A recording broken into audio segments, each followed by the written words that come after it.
The air shimmered with a strange vibrancy, as if the very atmosphere pulsed with unseen energy. Elias Thatcher had seen many alien worlds, but nothing quite like this one. He stood at the threshold of a bioluminescent garden, its flora twisting and glowing in shades of electric blue, fiery crimson, and eerie violet. A peculiar scent filled the air, a mixture of something sweet and something forbidden. It was intoxicating, like a dream he wasn't supposed to have. He had been warned. The garden was off limits. Not just because of its exotic nature, but because it belonged to them, the Vaelari, an alien species known for their beauty, intelligence, and strict isolationism. Even the Federation's most skilled diplomats had barely managed to exchange formalities with them, let alone share their secrets. Yet, here Elias was, standing at the edge of a place where no human had ever been allowed to step foot. His mission was clear: retrieve a sample of the legendary Vaelari flora for scientific study.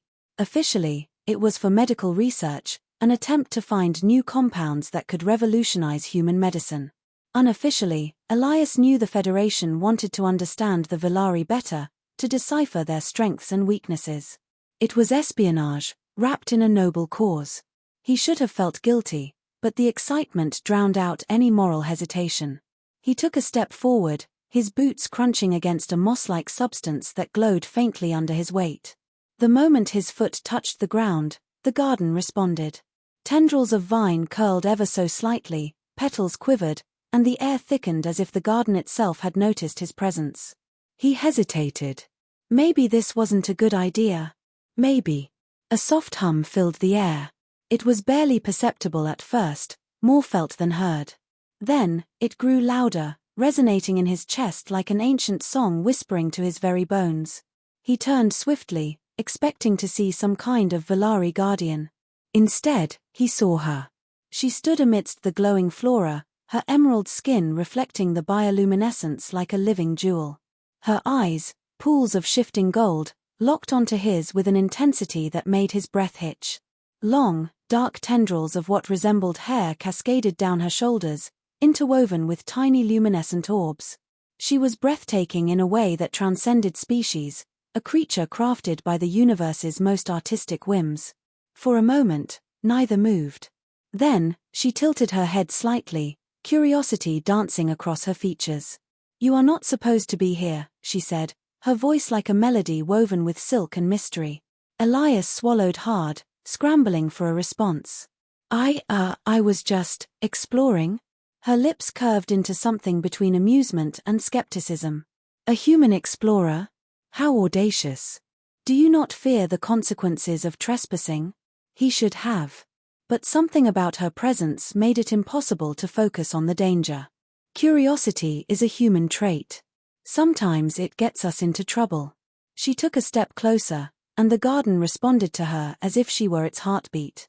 Flowers turned toward her, vines curled protectively, and even the very air shimmered in her presence. And sometimes, it leads to wondrous discoveries. Elias felt a pull toward her, an inexplicable magnetism. Was it the alien nature of the place? The sheer strangeness of the moment? Or was it something deeper, something far more dangerous? "My name is Elias," he offered, hesitant yet unable to resist. She studied him for a long moment before responding. "I am Lysari, keeper of this sanctuary." Keeper. That meant she had authority here. That meant she could decide his fate. "So, Lysari, what happens now?" he asked, half expecting her to summon Vaelari guards to drag him away. Instead, she smiled a slow, knowing smile. "That depends. Do you fear the unknown, Elias Thatcher? Or do you wish to learn what lies beyond the forbidden?" He knew the answer before she even finished asking. "Always the latter." She extended a hand. The moment his fingers brushed against hers, the garden around them pulsed with a living energy, as if recognizing an unspoken bond. And in that moment, Elias knew this was only the beginning. The moment Elias's fingers brushed against Lysari's, the air thickened with an unspoken promise, a silent tether binding them in defiance of the uncharted. The garden shivered in response, as though it too recognized the significance of their union. A part of Elias knew he was stepping into something far beyond his original mission, beyond espionage, beyond duty. But another part, the part that had always craved discovery, refused to retreat. Lysari withdrew her hand but didn't break her gaze. "Come," she said, voice lilting with an invitation laced in something Elias couldn't quite place. Was it challenge? Amusement? Or something more dangerous? Without waiting for his response, she turned and began weaving through the labyrinth of luminous flora. The path shifted beneath her steps, as though the garden itself bent to her will. Elias hesitated only for a fraction of a second before following, feeling the weight of the unknown pressing upon him like an invisible force. The deeper they ventured, the stranger the world became. Plants that once glowed in soothing hues now pulsed erratically, their bioluminescence intensifying as if excited by his presence. At one point, a vine slithered across his boot, retracting the moment he pulled away. The air itself was thicker, richer, as though infused with something beyond oxygen, something intoxicating. Elias's hand went instinctively to the small sampling device clipped to his belt. His mission. He had to remember his mission. Yet, the moment he thought to retrieve a specimen, Lysari glanced back, her golden eyes flashing in warning. "The garden is alive, Elias. It does not take kindly to theft." "Noted," he muttered, letting his hand fall away. Finally, they arrived at a small clearing where a single tree stood at its center. Unlike the other flora, this one did not glow. Instead, its bark was black as obsidian, smooth yet pulsing with veins of silver light. A single fruit dangled from its branches, its deep violet hue mesmerizing, its surface shifting as though it were barely contained energy. Lysari gestured to the fruit. "This is what you seek, isn't it?" Elias's breath hitched. The Federation's reports had only hinted at something of immense value within Vaelari lands, something that could change the course of medicine and human evolution. But he hadn't expected it to be something so singular, so forbidden. "What does it do?" he asked, voice barely above a whisper. Lysari stepped closer, her expression unreadable. "It is the heart of the garden. The source of its life. To take it is to challenge the balance of everything here." Elias exhaled, his mind racing. "And if someone eats it?" For the first time, Lysari hesitated. "No human has ever dared. The Vaelari revere it, but even we do not consume it lightly. It grants something beyond comprehension." Elias's fingers twitched. This was it. The moment that defined every explorer, every scientist, every soul who had ever sought the unknown. He could take it, run back to the Federation, become a legend. But looking at Lysari, something inside him twisted. If he took it, he would betray more than just a species' trust, he would betray something that had just begun to grow between them. Then, a sound, a low, vibrating hum, deeper and more intense than before. The garden had sensed his indecision. And it was responding. The low hum intensified, reverberating through the ground beneath Elias's feet. It wasn't just a sound, it was a presence, something ancient and watching, something waiting for his decision. Lysari's golden eyes flickered with something unreadable, her stance poised between trust and trepidation. Then the garden reacted. Vines thickened and twisted from the periphery of the clearing, pulsing with erratic light. Flowers, once passive, now leaned toward Elias like sentinels, their petals curling inward as though whispering to one another. The obsidian tree trembled, its fruit glowing brighter. The entire space was coming alive, and Elias understood whatever power lay within this sanctuary, it would not let him take what did not belong. Lysari stepped between him and the tree, her posture firm. "Elias, you must choose wisely. If you take the fruit, you will not only doom yourself, but you may doom us all." Elias clenched his jaw. "And if I don't? The Federation is waiting for results. I can't return empty-handed. You know what they'll do if they think I failed." "Then we must find another way," Lysari said, her voice unwavering. "But theft is not the answer. The garden does not forgive." As if to emphasize her point, the vines nearest Elias suddenly lashed toward him. He barely dodged, tumbling backward, his fingers scraping against the glowing moss. A sharp sting pulsed through his skin where he made contact, and for a moment, his vision blurred. He could see, no, feel, the garden's presence inside his mind, ancient and vast, its judgment heavy. Lysari dropped to her knees beside him, her hands glowing faintly as she pressed them to his forehead. Breathe. The garden is testing you. If you resist, it will see you as an invader. Elias gasped as his mind filled with alien whispers, memories not his own, visions of the Vaelari tending this sacred place, of the first keepers who had sworn to protect it, of the devastation that would unfold if its balance was disturbed. And then, another vision, one of himself, standing at the crossroads of fate. Lysari's voice pulled him back. You have to let go of your fear, Elias. You are not here to take, you are here to understand. He blinked rapidly, the vision fading as he found his footing once more. The vines still pulsed, poised like serpents ready to strike, but they hesitated, as if sensing his change in resolve. He swallowed hard. Then help me. If I can't take the fruit, what can I do? How do I prove to the Federation that I didn't waste my time here? Lysari's expression softened, and for the first time since he arrived, she truly smiled.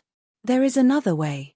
The garden does not yield to force, but it does offer gifts to those who are worthy. She turned to the obsidian tree, raising a hand toward the fruit. Instead of plucking it, she whispered something in her native tongue. The glowing veins of the tree responded, sending threads of light cascading down its trunk and into the earth. The entire clearing shuddered as the tree bent slightly, its branches lowering not to surrender its fruit, but to offer something else. A single, delicate petal detached from the tree and floated toward Elias, landing softly in his palm. The moment it touched his skin, his body tingled with warmth, his mind suddenly flooded with knowledge. He saw formulas, sequences, the very chemical essence of the garden's power. This was what the Federation wanted. Not a stolen artifact, but understanding. Lysari met his gaze. Take this, Elias.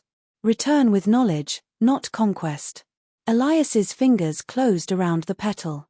The vines receded, the hum softened, and the garden exhaled as if relieved. He understood now the real treasure was never in taking, but in learning. But he also knew that when he returned, the Federation would not be satisfied with mere knowledge. And that meant his challenges were far from over.